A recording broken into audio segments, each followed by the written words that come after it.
Okay, hey, good evening, everybody. It's great to see you. I'm glad you're here. We're going to finish the book today, but we have two chapters, so I'm going to read two chapters to you. Chapter 24 for Egypt. Um, we know that Mara is inside the palace. I don't know if she's going to live or die at this point. Um, so we're going to see how this is all going to play out. But let's get started right now. And this is an interesting chapter because parts of it are told from a goddess's perspective. Let's see if you can figure that out, okay? All right, here we go. Chapter 24 for Egypt. Nut, the starry one, goddess of the sky, arched her spangled body over the land of Egypt and gazed down serenely on its sleeping thousands. In palace and villa and hovel, they slept, long of eye, and their amulets about their necks, which each stiffly pillowed on his headrest of wood or carven ivory or gold. The sailor slept on his vessel on the Nile, the priest in his temple cell, the beggar in his lane. The scent of lotuses and the river and the black earth rose like the very breath of night to delight Nut's nostrils. And the cat slept, and the waterfowl slept, and the dead slept in their spices and wrappings deep in the tomb. But not everyone slept. In Bubastes, in the north, a thief prowled the night. In Abydos, three surgeons worked over an old man who moaned in pain. And in Thebes, two men argued in tense and urgent whispers in an alley. The eyes of Newt rested on these two with mild curiosity. One was young, dressed as a scribe, the other a burly riverman. Nakak and Sheftu, right? They seemed agitated and in anxious haste. Presently, they left their alley and moved swiftly, but with great caution, down another, glancing always from side to side as if searching for someone. Newt became aware that there were other dark figures scattered throughout the alleys and byways of this particular area, hiding in twos or threes, sometimes venturing forth, also searching until they found others.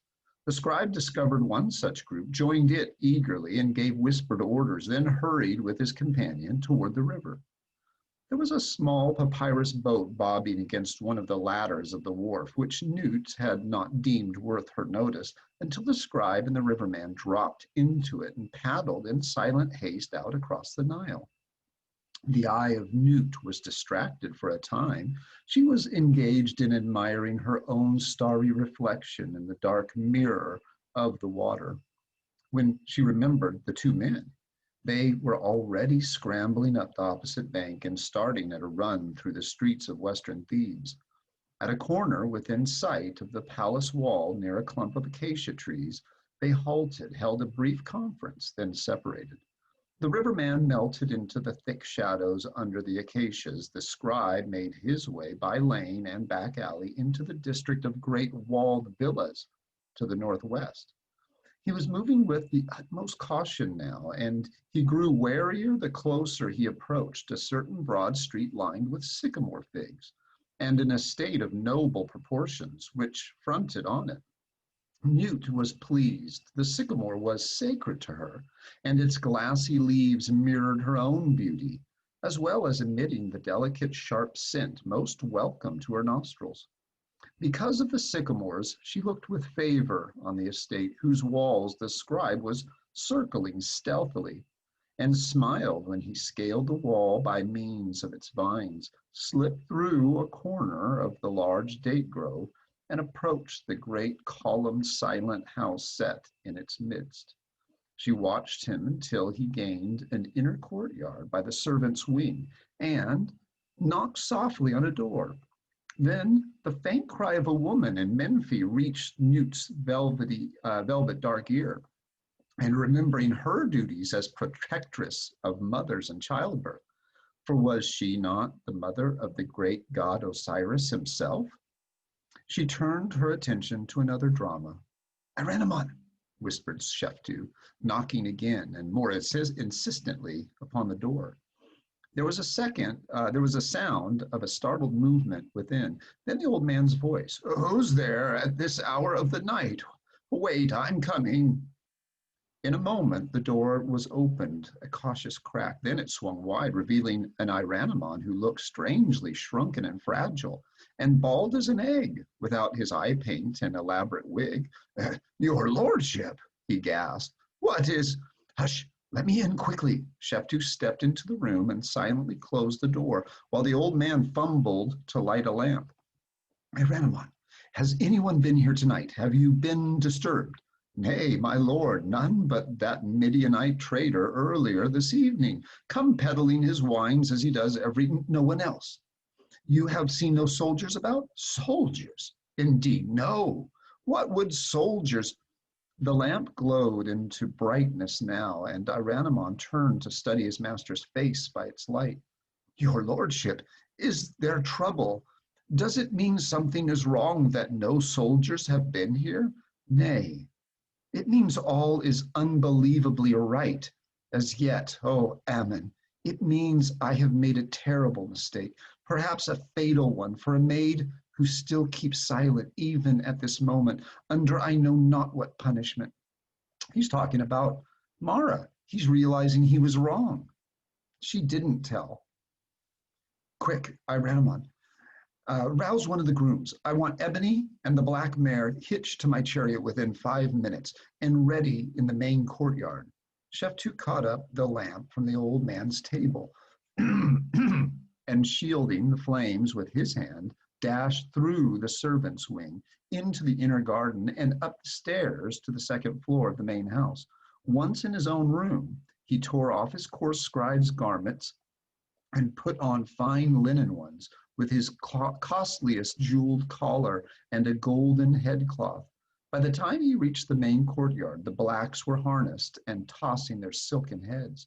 Seizing the reins from a sleepy groom, Sheftu leaped into the chariot and snatched the whip from its holder. Your lordship, take care, begged Iranimon in a quaking voice, gripping the side of the chariot with both hands. I fear for you.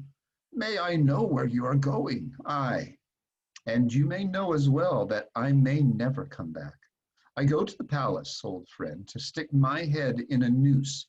Pray to the Shining One that it will not tighten too soon.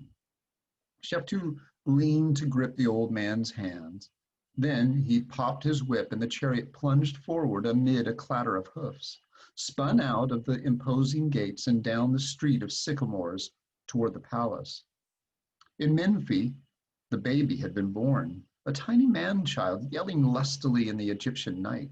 Already the mother had tied a protective amulet about his wrist, and the father was hurrying to burn a pinch of incense for Nut, the great mother, in gratitude for the safe birth.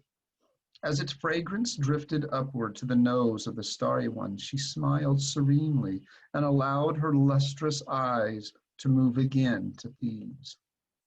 She could not find the scribe now in the great villa under the sycamores, and saw none but an old man in night clothes standing alone by the gates with his bald head bowed in his hands. However, there was movement far away down the dark street, swift and reckless movement, and the clamor of hoofs. It was a chariot driven full tilt by a young noble in a collar that rivaled Newt's own star-gemmed throat, and his horses were black as her hair.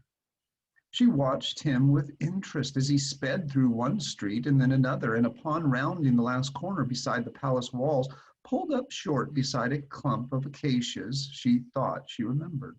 Aye, it was the same, for out of its dark shelter darted the river captain, who held a hurried conference with the nobleman, then set off at a lumbering trot around the curve of the palace wall.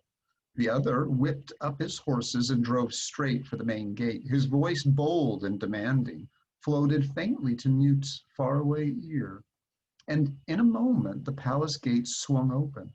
At his barked order, the sentry snapped to attention, raising his sword to salute as the chariot flashed past him and whirled down East Avenue.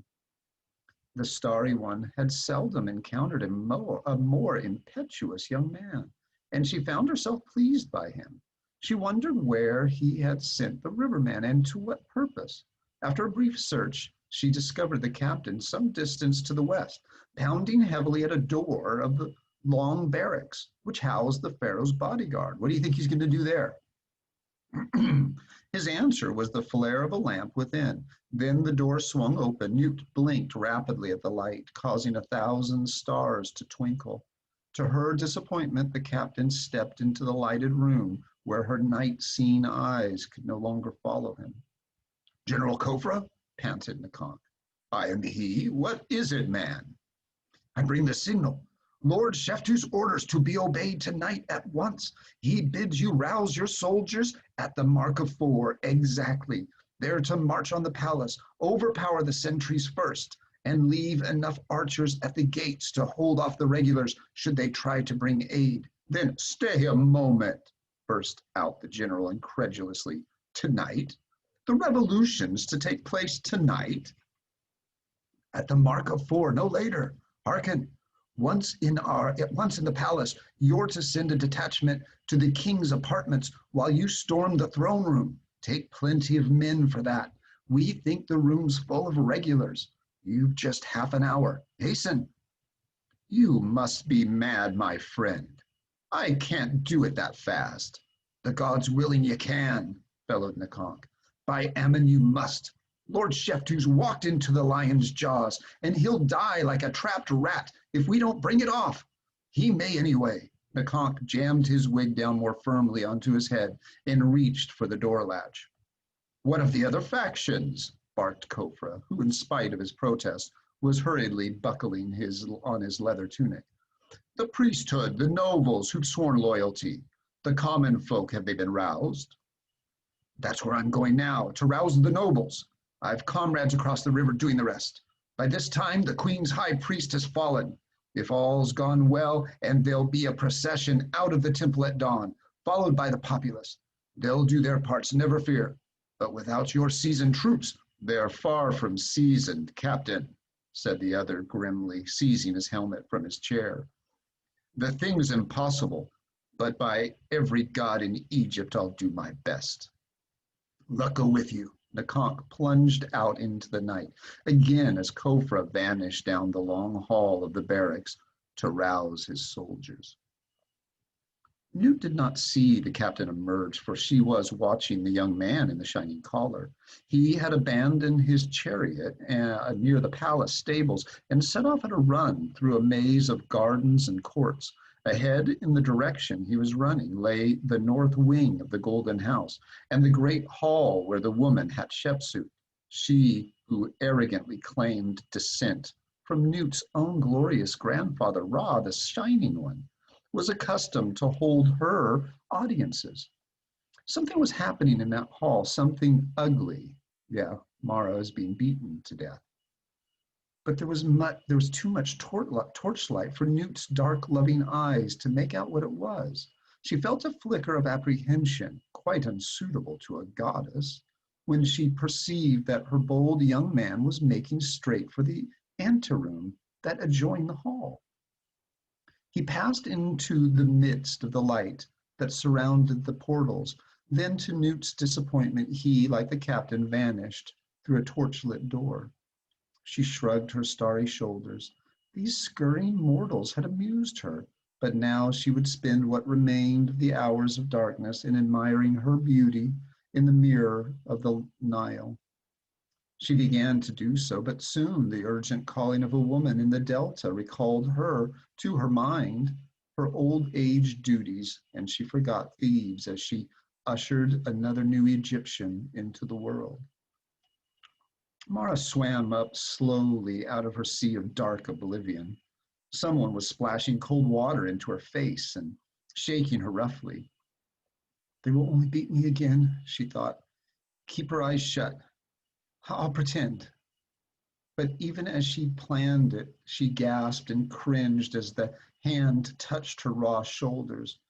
She's but feigning now, said Nahira. Up on your knees, you. But it was not his voice which forced her eyes wide open suddenly, jarred her whole mind alert. It was another voice, outside in the anteroom, and a stir among the soldiers who stood nearest the doors. Up on your knees, I said, repeated Nahira. Then, impatiently, what is that? Who's outside there? A noble who demands admittance, Excellence, mumbled one of the soldiers. He seems most. Let him in, commanded Hatshepsut. Mara raised herself to her knees, disregarding the pain the movement caused her. It couldn't be. It mustn't. But it was. The tall doors swung open, and an arrogant, gold-decked figure she had never thought to see again strolled through them and bowed with debonair grace toward the throne. Good evening, Radiant One. Excellencies rejoice, remarked Lord Sheftu. He did not glance at Mara, nor did she at him after her first agonized recognition. Her attention froze on Saur, whose sudden intent frown showed that it was only a matter of moments until the jeweled collar and golden headcloth would no longer confuse him. Had Sheftu noticed him? He must have, and he must be all but reeling from the shock of it. Why did he come? Thought Mara. Whatever plan he'd had in mind, it was defeated before it began. You might rather say good morning, the queen was remarking irritably. Have we turned night into day, or is it your habit, Lord Sheftu, to visit the palace at this hour? I suppose this audience was secret? Your Radiance, it is difficult to keep anything secret in the city of Thebes when both servants and rivermen gossip like magpies, often with each other. I felt my place was by your Majesty's side. However, the smooth voice took on a note of amusement. I seem to have overestimated the emergency. Where are the criminals, daughter of the sun? Surely my Lord Nahira's adroit and fearless coup netted more than one wretched slave girl. A poor catch indeed, but all we have, returned the queen, frowning at Nahira, who had gone red with anger. And the stubborn wench has told us not. Perhaps she knows not, suggested Sheftu carelessly. But whether she be innocent or guilty, your Majesty has been ill-advised in the matter of questioning her, he added, with a glance at Senmut. The maid looks half dead. Should she defy Pharaoh and go unpunished? Snarled Senmut. Nay, but on the other hand, of what value is her corpse? Mara listened breathlessly. By Ammon, already he had contrived to make the whole matter seem vaguely ridiculous, and the Count and Lord Nahira a pair of fools. Could it be possible that... Then she glanced at the juggler and her heart sank. His narrowed eyes were gleaming. He had realized the truth, but would he dare accuse so great a lord? He could prove nothing. If your Majesty will allow me, Sheftu was saying easily, I might soothe the maid a little, tempt her with some small reward. Nay, we've tried that. My Majesty offered her both gold and freedom. She scorned them. She scorned them. Sheftu was not acting now, and there was a note in his voice that stirred Mara to a deep, unreasonable joy. As if he could not believe what he had heard, he repeated, she refused a bribe. Remember how he said earlier in the book that all men have their price? That you can get anything you want from somebody as long as you come up with the right price? Well, that's not true with Mara's case. He's finally found someone that does not have a price. She's not willing to tell on him, to ruin the revolution. She'll die first. Aye, she did, the wretch. There was a little silence, and when Sheftu spoke again, his voice shook almost imperceptibly. In that case, not on earth can unseal her lips. Perhaps, after all, she knows nothing. And perhaps she knows much. It was a new voice, Saur's. It rang loud and derisive through the room. But you know more, Sashai. Every head jerked toward the juggler, still crouched on his knees, but now pointing a long accusing finger at Lord Sheftu. How dare you speak without permission? Gasped the queen.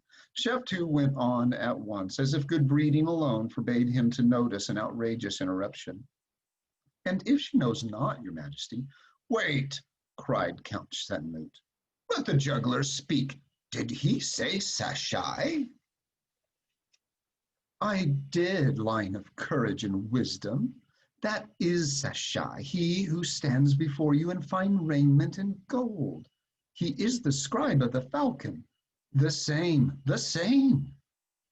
The queen rose to her feet. What is this babble?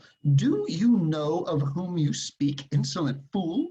That is Lord Sheftu, son of Menkau, and the friend of kings, and my trusted courtier. He is also Sashai, your magnificence. He is the same, I swear it. Sheftu's amused voice broke in. Who is this madman? He intrigues me. Of course he is mad, cried the queen. He offends my majesty. Take him away, Nahira. Your radiance. Oh, wait. Count Senmut stepped forward, and the harsh furrows of his smile deepened slowly in his face as he studied Sheftu. Surely my lord would be even more intrigued if this juggler could prove his claims. You would be amusing, wouldn't it? Speak, juggler. Have you proof? I have, lion of wisdom. The queen stiffened. Nahira pulled the juggler toward him, and Mara caught her breath in sharp and sudden fear. You can prove this accusation? Burst out Nahira. Speak then, quickly. Let his highest excellence, the architect, look upon the left wrist of the great Lord Sheftu. Oh, Ammon, it's over. It's all over. He's lost, thought Mara, and the fragile bubble of hope that had been growing in her burst all in an instant. Remember his flax wrist bracelet that he wears to protect him from the crocodiles? He never takes that off, whether he's Sashai or Sheftu. What will I find there? Asked Count Senmu, moving towards Sheftu stealthily like a great cat. An amulet of strange design, highest excellence. I have not seen it this night, for his wrist is hidden from me, here where I kneel. Nevertheless, I will describe it to you, for I know it well from the wrist of Sashai. Describe it then. Senmut seized Sheftu's wrist and, hiding it from the juggler with his own body, stared down at it. It is a twist of flax thread strung with 7 green beads and knotted 7 times.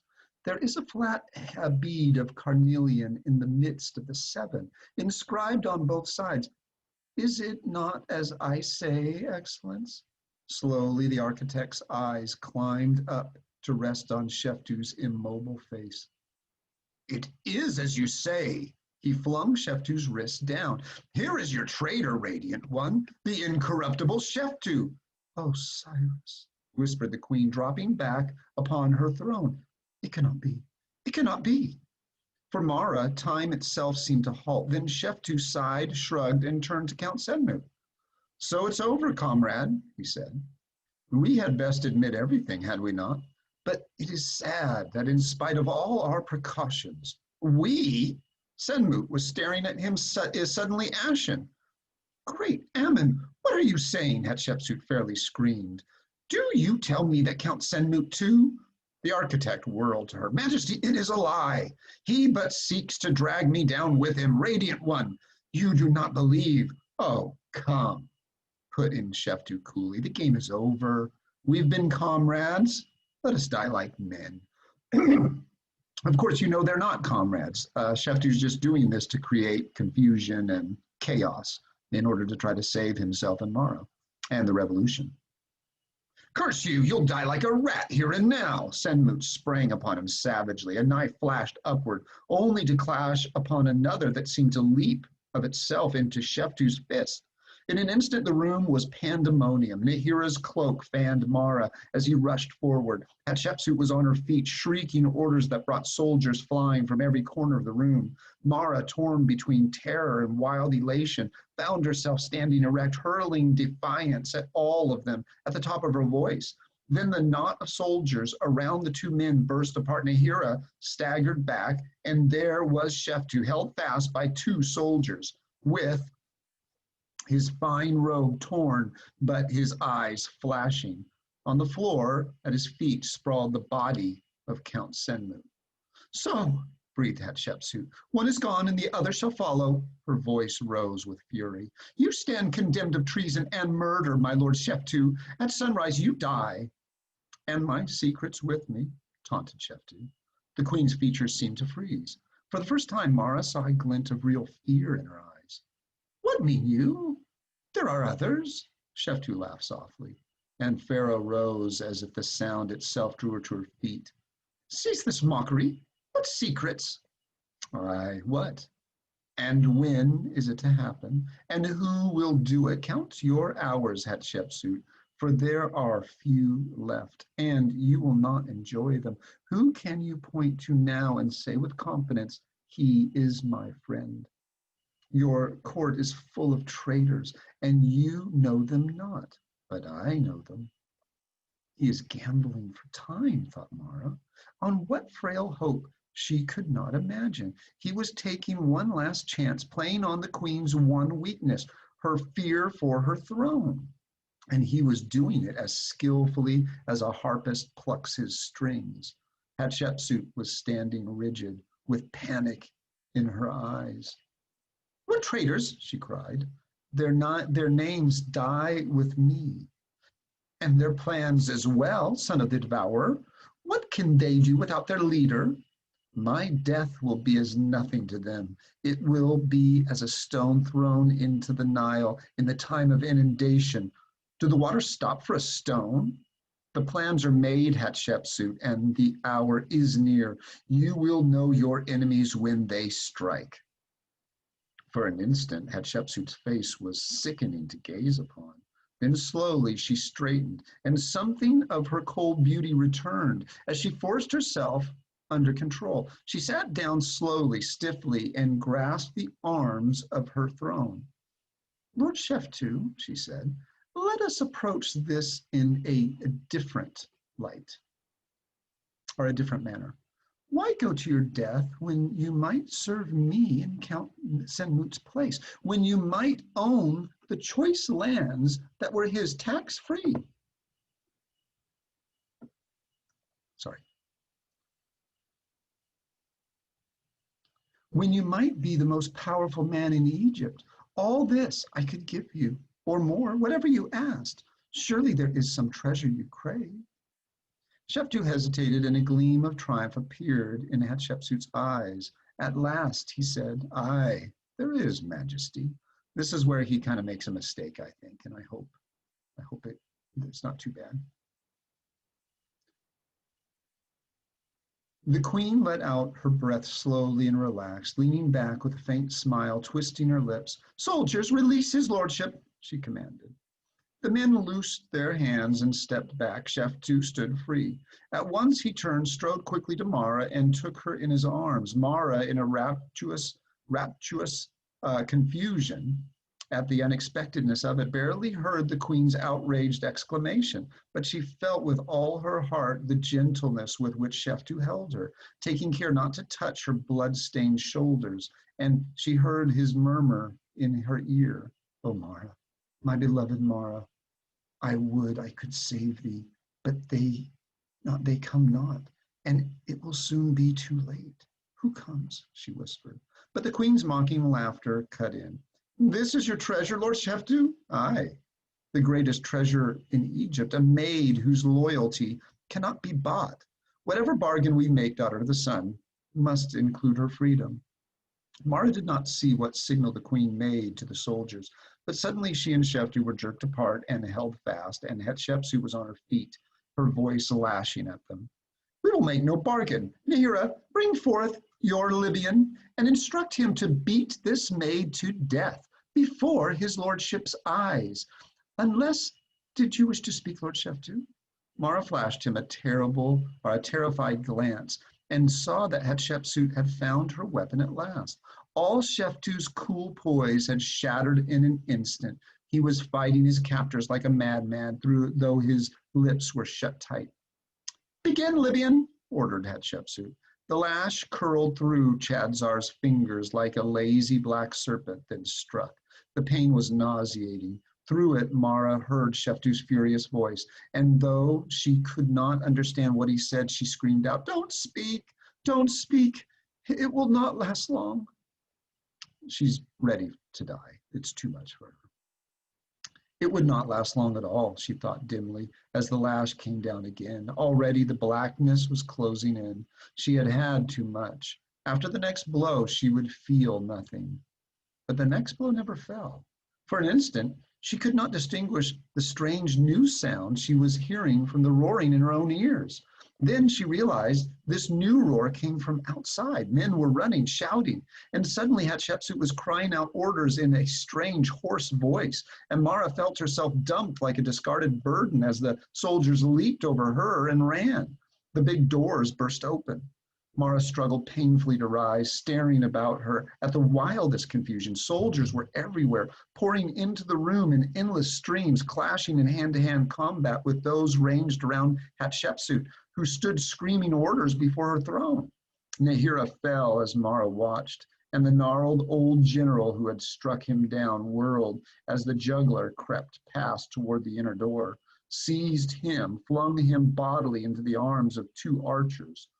A shadow fell across her. Mara, O Ammon, no hand but mine shall slay that misbegotten Libyan.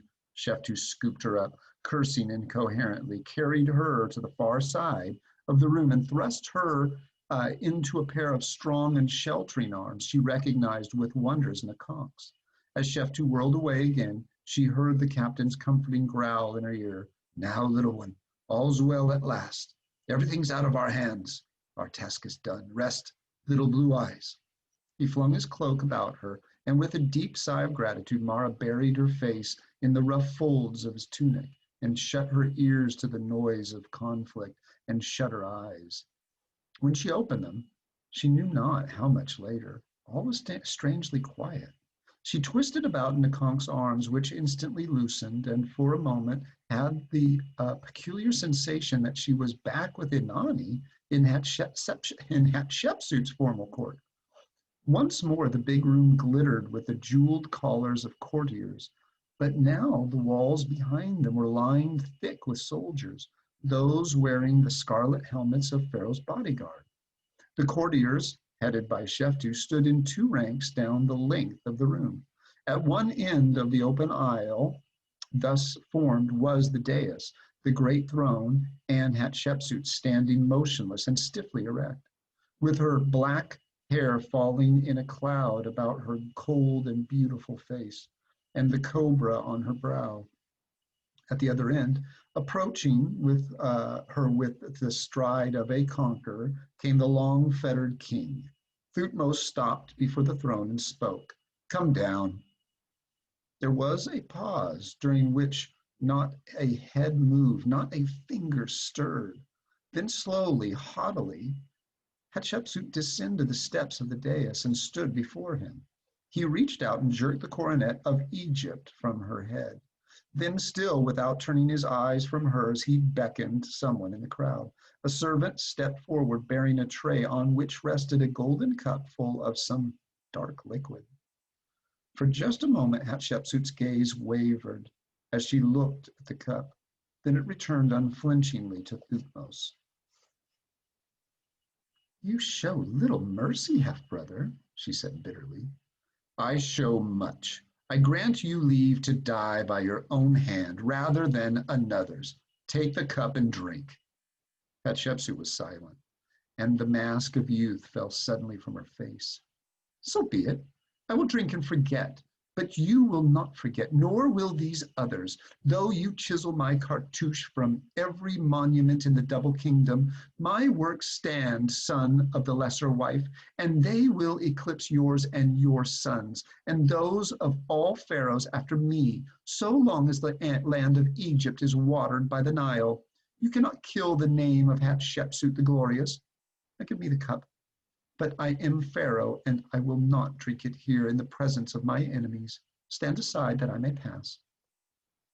With a sweep of her fragile flowing robes, Hatshepsut turned and bore the golden cup to her private chambers. Thutmose followed her. The door closed quietly behind them.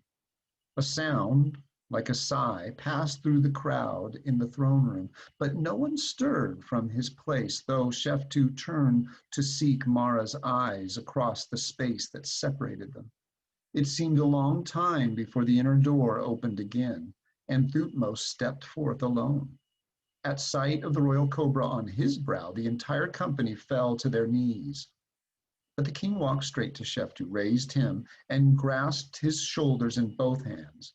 There was a low conversation unheard by any save themselves. Then both turned toward Mara, and Sheftu quickly crossed the space of blood-stained floor and took her hand. Beloved, come with me, unless your hurt is too great. Conscious of 100 eyes upon her, Mara followed him painfully, but with pounding heart, down the double line of kneeling courtiers to the king. So, said Thutmose, in the gentlest tone she had ever heard him use, it is the little interpreter who has saved Egypt and me this night. He was silent a moment, then lifted his hand to touch his lips and forehead in the salute of respect. Blue-eyed one, never again shall you cover your shoulders. I declare your scars to be medals of gallantry greater than any I could bestow.